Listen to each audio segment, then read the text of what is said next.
Salut les amis, aujourd'hui on se retrouve dans une nouvelle vidéo. On va commencer une nouvelle série donc sur le barf. Je vous en avais parlé dans les dernières vidéos et on va se faire ça ensemble, une série sur le barf pour pouvoir aider un petit peu ceux qui en ont besoin. J'avais déjà fait quelques vidéos là-dessus que je vous invite à aller voir. Je vais vite fait revenir sur qu'est-ce que c'est que le barf pour vraiment bien commencer la série. Mais j'ai déjà fait des vidéos sur les avantages et les inconvénients et sur pourquoi j'avais passé mon chien au barf. Donc je vous invite à aller les voir avant. Je vais commencer par rappeler qu'est-ce que c'est que le barf. Donc je vous évite mon accent anglais, ça signifie viande crue biologiquement appropriée. Donc comme son nom l'indique, c'est approprié pour... Alors, pas exactement n'importe quel animal, ce serait plutôt pour les carnivores à tendance omnivore comme le chien. Et moins pour les carnivores stricts, donc je vais expliquer pourquoi. En fait, le barf, on retrouve la base, les muscles, donc la viande, les os charnus, les abats. En plus de ça, certains y ajoutent des œufs et des fruits et légumes. Et certains d'autres ajoutent en complément des huiles, des herbes ou même du yaourt. Donc ce régime n'est pas approprié pour un carnivore strict. Je rappelle que le chat et le furet sont des carnivores stricts, ils ne mangent que de la viande. Le chien, du fait de son évolution auprès de l'homme, a une petite tendance omnivore. On peut le voir, il mange un petit peu tout et n'importe quoi, rien qu'à les promener on peut le voir. On peut voir que par contre un chat ne mangera pas n'importe quoi normalement. Les furets c'est pareil, j'aurais tendance à dire que ça mange pas n'importe quoi. La mienne mange n'importe quoi, donc faut faire gaffe. Mais normalement ils sont censés vraiment manger que de la viande. Ensuite, à part le barf, il existe aussi le prey model. Donc le principe ça va être simplement, comme son nom l'indique, de reconstituer dans ce qu'on donne à l'animal la constitution d'une proie, donc de la viande, des muscles, des os charnus et des abats en une certaine quantité. C'est ce qui va plus être adapté aux carnivores stricts comme le chat et le furet, donc je réitère.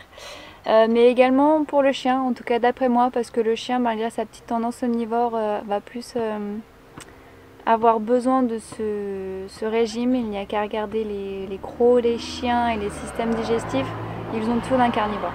Alors du coup, moi c'est exactement le régime que j'ai choisi, c'était le prey model. Et donc j'avais passé mes 3 animaux au cru à ce régime-là. J'avais pas fait de différence et tout s'était très bien passé. La seule chose que j'avais fait en différent, on va dire, c'est que j'avais donné de la panse verte à mon chien et pas à mon chat ni mon furet. Mais il est tout à fait possible d'en donner, surtout que la panse verte c'est plein de bonnes choses, plein de probiotiques. Donc ne même pas hésiter en fait. Pour ce régime, on peut aussi très bien, pour se simplifier toute la vie, donner directement des proies. On ne pourra même pas faire mieux parce qu'une proie c'est évidemment l'idéal constitué. Donc, petite voiture, je suis presque dehors. On peut donner notamment, en tout cas c'était mon cas, c'était donner des poussins, des cailles, souris, rats. Il y en a qui trouvent aussi des cochons d'Inde, des hamsters. Alors, c'est pas évident, j'avoue qu'il faut s'accrocher pour pouvoir donner ce genre de choses. C'est pour ça qu'il y en a qui ne tenteront jamais. C'est pas évident. C'est des proies qu'on reçoit congelées et déjà tuées.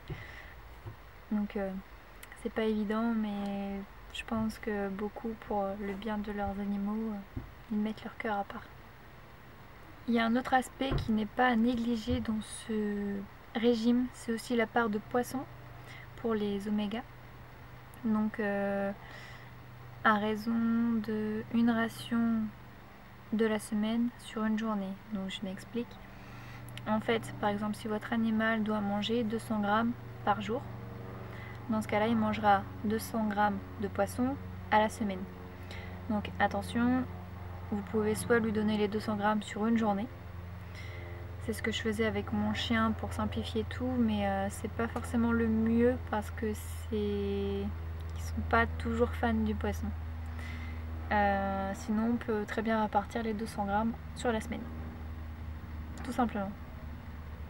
Et je pense notamment aux chats qui sont très gourmets, très difficiles, c'est le meilleur à faire parce que moi, mon chat, franchement, c'était super compliqué de lui donner du poisson.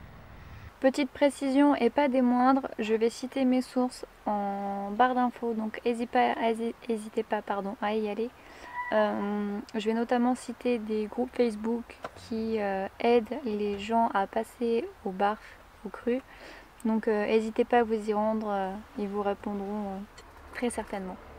Donc voilà, cette vidéo aura été courte, j'espère que j'aurai remis les choses à peu près au clair et sachez que la prochaine vidéo, on entre dans le vif du sujet et on s'explique ensemble comment on introduit le barf pour un animal. Du coup, le pré-modèle. Donc voilà, cette vidéo est maintenant terminée, on se retrouve pour la prochaine et d'ici là, portez-vous bien. Ciao!